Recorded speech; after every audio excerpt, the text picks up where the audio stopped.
C'est quoi l'autisme? L'autisme, c'est un trouble du développement du système nerveux. Donc ça veut dire du cerveau et des nerfs. On parle de neurodéveloppement. Ça commence pendant la grossesse et ça se poursuit jusqu'à la fin de l'adolescence. Notre système nerveux permet, par exemple, de percevoir, de se déplacer et d'entrer en relation avec les autres. Le neurodéveloppement, c'est l'orchestration de ces différentes capacités. Un trouble du neurodéveloppement, ça correspond à une atteinte de certaines de ces capacités. On parle de trouble du spectre de l'autisme lorsque la capacité d'entrer en relation avec les autres est altérée en même temps que celle à tolérer le changement et à varier nos intérêts et nos comportements. La variabilité et la sévérité de l'atteinte de ces capacités donnent à chacun sa singularité développementale. Il n'y a donc pas un, mais des autismes, et c'est pour ça qu'on parle de spectre de l'autisme. Idée reçue, l'autisme ne touche que les garçons. Le trouble du spectre de l'autisme est surtout reconnu et bien identifié chez les garçons. Toutefois, le trouble est varié et évolutif de l'enfance à l'âge adulte. On évoque régulièrement que l'autisme touche préférentiellement les garçons, avec 4 garçons autistes pour une fille. En réalité, les filles autistes sont sans doute moins bien identifiées, surtout lorsque leur intelligence est normale. Le trouble reste alors méconnu. Cette méconnaissance du trouble chez les filles peut s'expliquer par plusieurs facteurs. D'une part, les outils d'aide au diagnostic d'autisme ont été développés et validés dans des populations de garçons. Ainsi, de nombreuses filles autistes seraient sous-diagnostiquées ou diagnostiquées porteuses d'autres troubles. D'autre part, leurs symptômes sont sans doute différents.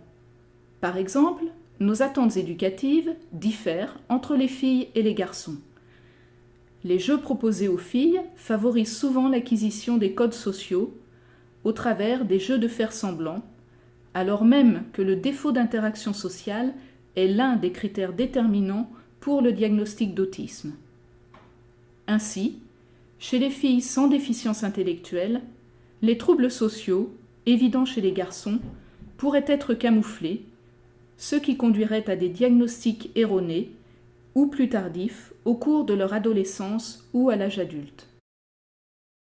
Idée reçue, tous les autistes sont très intelligents. Sur l'ensemble des personnes avec autisme, 30 à 40% présentent une déficience intellectuelle. Parmi celles-ci, certaines ne parlent pas ou très peu. Une toute petite partie des personnes autistes présentent une intelligence de niveau supérieur à l'ensemble de la population.